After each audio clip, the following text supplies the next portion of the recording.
안녕하세요. 바닥의 신부장입니다. 오늘은 페인트 기술자가 되는 방법 두 번째 시간으로 오늘 다룰 내용은 현장에 기술자가 부족하다고 하는데 페인트 기술을 배울 수 있는 곳, 일을 시작할 수 있는 회사는 찾기가 어려운 현실에 대해서 한번 이야기해 보려고 합니다. 일단 아직 구독 안 하신 분들은 구독 버튼 꾹 누르고 시청해 주시면 영상을 만드는 저에게 큰 힘이 되겠습니다. 그럼 다시 본론으로 들어가서 많은 분들이 저에게 전화나 문자를 통해 취업과 관련 문의를 하시면서 인터넷이나 유튜브 등에서는 건설 현장 인력이 부족하다, 외국인 노동자들이 태반이다, 젊은 사람이 없다 등등 현실에 대해서 이야기를 하고 있는데 막상 본인이 건설업 계통의 기술직을 배우고 싶어서 회사를 찾아보면 찾기도 어렵고 기술이 없는 신입은 뽑질 않는다고 하는데 답답하다는 내용이 많았습니다. 그래서 오늘은 도대체 왜 건설 현장의 인력난 속에서 막상 기술을 배우고자 하는 분들이 어려움을 겪는지에 대해서 이야기를 해보려고 합니다. 일단 제가 건설 분야 중에서도 도장, 방수 분야에 종사를 하고 있어서 다른 업종이나 다른 분야는 분명 다른 요소들이나 차이점도 있을 수 있으니 참고를 하시면 좋겠습니다. 일단 페인트, 방수 분야에 기술자가 부족한 것은 사실입니다. 물론 지금과 같이 한겨울이나 특수한 계절, 건설 경기 불황이 겹치는 이런 상황은 예외가 될 수 있겠지만 전반적인 평년 그리고 평범한 사계절을 기준으로 볼 때 그렇다는 것입니다. 그렇기 때문에 현재 대부분의 현장 기술자 분들이 고령자가 줄 이루고 있습니다. 현재 페인트 기술자의 허리 역할이 60대가 하고 있다는 것은 도장, 방수 쪽에 오랜 시간 일을 하신 분이라면 공감을 하고 계실 것입니다. 앞으로 10년 뒤에 60대 기술자 분들이 다 은퇴하실 나이가 되시면 정말 어떻게 하나 걱정이 되는 것도 사실입니다.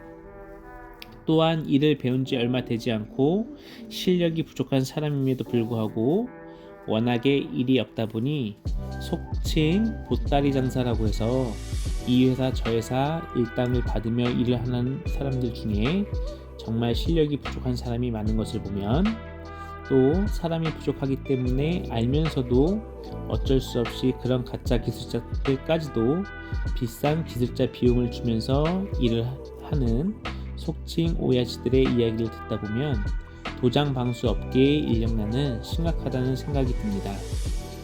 그렇다면 페인트를 배우려는 사람이 없어서 인력난인가 하는 생각이 들지만 그렇지는 않습니다. 지금 대한민국 사회에서 화이트 칼라보다는 블루 칼라의 몸값이 더 올라가고 사회적인 인식이나 대우들이 많이 높아져서 페인트 기술을 배우려는 사람들은 정말 많이 있습니다. 하지만 그러한 페인트 기술을 배우려는 젊은 사람들 혹은 은퇴 이후 제2의 잡을 찾으려는 중년의 사람들에게 그러한 자리를 마련해 주지 못하는 업계의 현실이 있다고 생각을 합니다. 페인트 같은 경우에는 초보자가 할 일이 별로 없습니다. 이를 배우기 위해서는 초보자의 역할이 많이 있어야 합니다. 초보자가 할 수 있는 기초적인 일은 청소나 물건을 나르는 일, 현장 정리, 허드렛 일 등이 될 수 있겠습니다. 하지만 페인트 현장은 타 공종에 비해 비교적 초보자가 할 일이 많지 않습니다. 페인트가 많이 무겁거나 양이 많이 필요하지 않기 때문에 나르는 일이 많지도 않고 옆에서 보조를 해주는 보조공이 필요한 작업도 적습니다. 순수하게 기술자가 본인의 붓이나 로라, 퍼티칼 등을 가지고 일을 하는 시간이 대다수입니다.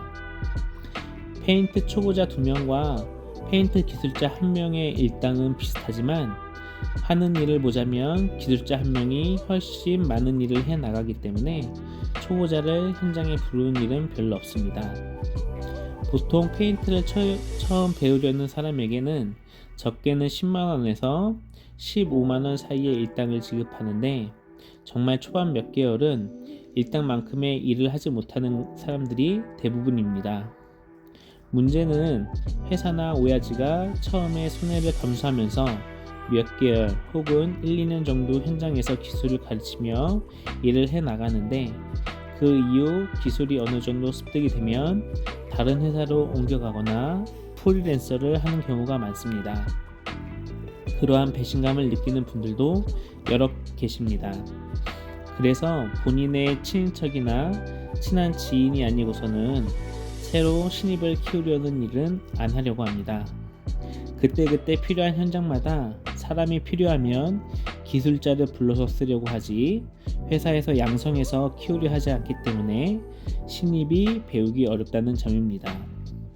그리고 점점 시장 전체의 기술자 연령대는 높아지고 기술력은 떨어지고 있는 것이 업계의 현 추세입니다. 페인트 인력이 조금 더 확충이 되려면 서로의 신뢰 관계가 중요하다고 생각합니다. 고용주 입장에서는 신입의 처우를 개선해주고 미래를 위해 넓은 안목을 가지고 투자 개념으로 인력 고용을 해 나가는 것이 중요합니다.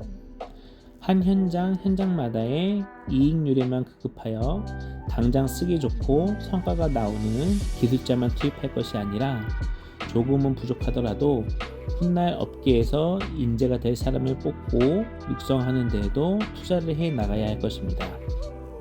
이 업계에서 일을 배우려는 신입의 경우에도 일당을 조금 더 준다고 해서 잦은 회사 이직이나 섣부른 프리랜서 활동보다는 파트너십을 가지고 장기간 차근차근 절차를 맞추어 일도 단단하게 배우고 고용주와 윈윈할 수 있는 전략적 파트너십을 갖추는 것이 좋겠습니다. 이렇게 서로 신뢰가 바탕이 될 때 페인트 기술공을 새로 육성할 수 있고 산업 발전을 꾀할 수 있을 것이라 생각합니다. 오늘 긴 시간 시청해 주셔서 감사드리고 다음 시간에는 구체적으로 어떻게 하면 일을 처음 시작할 수 있을까에 대한 내용으로 다시 찾아뵙도록 하겠습니다.